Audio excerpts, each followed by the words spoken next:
नमस्कार मित्रांनो, मराठी क्राईम स्टोरीमध्ये आपलं स्वागत आहे. एक कॉलेज असतं, त्या कॉलेजमध्ये शिक्षण घेणारे विद्यार्थी असतात. ते एकमेकांसोबत आपसात बोलत असतात की पोलीस ठाण्यात कोण जाणार. त्या मुलांच्या मनात भीती देखील वाटत होती. जर पोलीस स्टेशन गेल्यानंतर आपल्यावरच पोलीस रागावतील, आपल्यावरच आफत येईल, उलट नको ते आरोप आपल्यावरच करतील, असं ते मुलं आपसात बोलत होते. मात्र काही वेळ चर्चा केल्यानंतर शेवटी हिंमत केली आणि जवळच असलेल्या पोलीस ठाण्यात जातात. त्या ठिकाणी पोलिसांना सांगतात की साहेब, आम्ही कॉलेजमध्ये शिकणारे स्टुडंट आहे. आमच्या कॉलेजजवळ एक 2 मजलीचं घर आहे आणि त्या घरात एक महिला राहते. ती विचित्र महिला आहे. तिचं वागणूक वेगळंच आहे. जवळपास वय 56 वर्षाचं आहे. त्या महिलेला 2 मुली देखील आहे. ती नेहमी त्रास देत असते. अनेक वेळा आम्हाला कुऱ्हाड घेऊन मारायला देखील धावत असते. असं वाटते ती आम्हाला एखाद्या वेळेस मारून टाकेल. एक दिवस आम्ही महिलेच्या घरात डोकावून बघितले तर विचित्रच वाटलं. घरामध्ये रक्ताच्या बॉटल्या लटकून ठेवलेल्या आहेत. हे सगळं दृश्य बघून आम्हाला खूप भीती वाटते. कारण ती महिला आपल्या मुलांना घेऊन अंधारात खिडकीमध्ये उभी राहत असते. तेव्हा त्यांचे चेहरे विचित्र अजीब दिसतात. आणि एवढंच नाही तर अंधारात मेणबत्ती जळून घराच्या चारही कोपऱ्यात फिरत असते. आता ही गोष्ट ऐकून पोलिसांना आश्चर्य वाटलं. त्यांना या मुलावर अजिबात विश्वास वाटला नाही. कॉलेजच्या मुलांची गोष्ट जेव्हा ऐकली तेव्हा म्हणाली की मुलांनो, तुम्ही पिक्चर वगैरे बघून आलात का? मुलं म्हणतात, नाही साहेब, आम्ही पिक्चर वगैरे बघून आलेलो नाहीत. तुम्हाला विश्वास वाटणार नाही. आम्ही हे सगळं रिअल आमच्या डोळ्यांनी बघितलं आहे. तुम्ही पूर्ण कॉलनीमध्ये विचारू शकता. प्रत्येक घरातील लोकांना ही गोष्ट माहीत आहे. ही महिलाच एक विचित्र महिला आहे. आमच्यावर विश्वास ठेवा. पोलीस ठाण्यात जमदार साहेबांनी मुलांची संपूर्ण गोष्ट ऐकून घेतली आणि मुलांना सांगितले, जे काय आहे ते आम्ही बघून घेऊ. तुम्ही निश्चिंत घरी जा. त्यानंतर मुलं त्या ठिकाणावरून परत जातात. पोलीस जमदार साहेब आपल्या टीमसोबत चर्चा करायला सुरुवात करतात. या मुलांची गोष्ट खरी आहे की खोटी आहे हे आपल्याला तपासून बघायला हवेच आहे.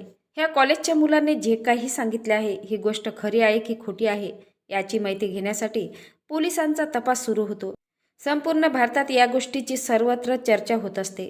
जेव्हा कोणी या घरातून बाहेर पडायचा तेव्हा एक वेळ मागे फिरून बघायचा. खरंच या घरात भूत राहतात का? हे सगळं ऐकून लोक भयभीत होत असायचे. कुठे घडली ही घटना? खरंच या घरामध्ये भूताचा वास असतो की आणखी काही? जाणून घेऊया सविस्तर या व्हिडिओमधून. आजची सत्य घटना आहे उत्तर प्रदेश राज्यातील हैदराबादच्या कुंदनबाग पोलीस स्टेशन अंतर्गत शहनाजगंजमध्ये मोहम्मद साईद नावाचा एक मुलगा राहत होता. ही घटना 2002 मध्ये घडलेली होती. मोहम्मद साजिद हा मुलगा घाबरतच पोलीस ठाण्यात जातो. मात्र पुन्हा पोलीस ठाण्यातून परत वापस येतो. त्याची हिंमत होत नव्हती. जायचा आणि पुन्हा पुन्हा परत यायचा, अशा प्रकारे विचित्र प्रकारे तो हरकत करत असायचा. पोलीस ठाण्यातील एका पोलीस कॉन्स्टेबलची नजर मोहम्मदवर पडली. पोलीस कॉन्स्टेबलने त्याला रागावले आणि म्हणाले, तू या ठिकाणी काय करत आहे? तू सारखं सारखं चक्रा का मारत आहेस? आतमध्ये जातो आणि परत पुन्हा बाहेर येतो. साजिद घाबरतच म्हणाला, काही नाही साहेब. त्यानंतर साजिद त्या ठिकाणावरून निघून जातो. काही तास उलटल्यानंतर पुन्हा मुलगा पोलीस ठाण्यात येतो. शेवटी पोलीस कॉन्स्टेबलने रागातच त्याला पकडले आणि पोलीस ठाण्यात घेऊन गेले. मोठ्या साहेबापुढे याला उभं केलं. कॉन्स्टेबलने सांगितले, साहेब, हा मुलगा आपल्या पोलीस ठाण्यात अनेक चक्रा मारत आहे. याच्या मनात काय आहे काही माहीत नाही. शेवटी याला काय म्हणायचं असेल, याला नेमकं काय करायचं आहे?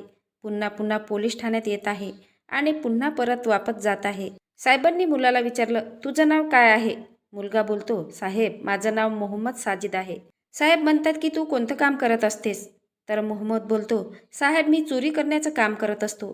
हे ऐकताच साहेब देखील विचारात पडतात की हा चोर नेमकं पोलीस ठाण्यात काय करत आहे आणि पोलीस ठाण्यात कशासाठी आला असेल? याने तर पळून जायला पाहिजे होतं. साहेब त्याला पुन्हा विचारतात, मात्र तू पोलीस ठाण्यात कशासाठी आला आहेस? मोहम्मद चोर बोलतो की साहेब, मी तुम्हाला सांगू इच्छित नाही.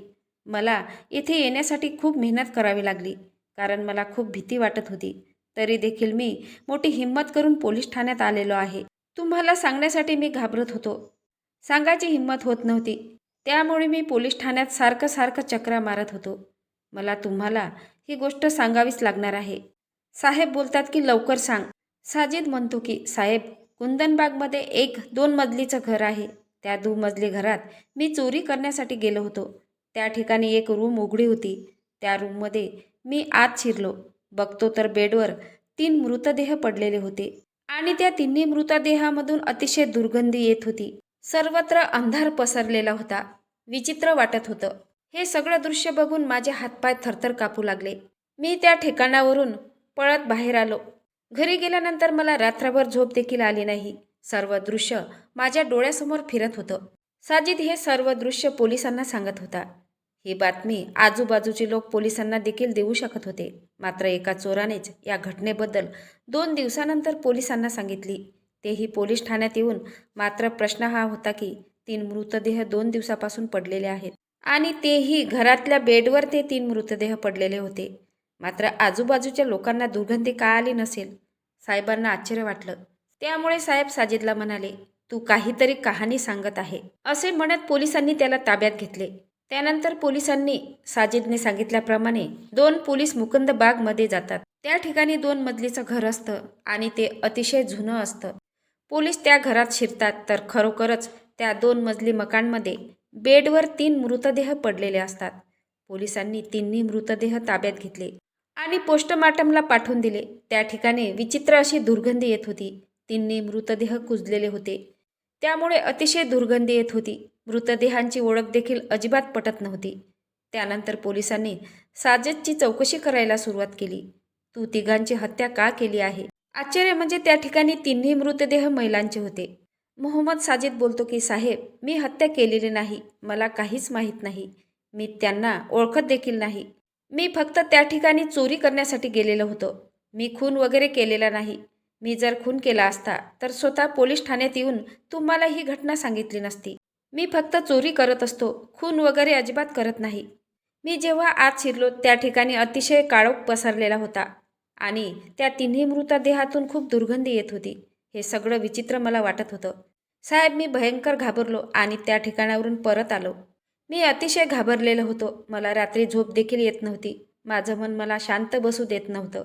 म्हणून मी तुम्हाला या घटनेची माहिती दिली आणि त्यानंतर तिन्ही मृतदेहाचे पोस्टमार्टम येतात.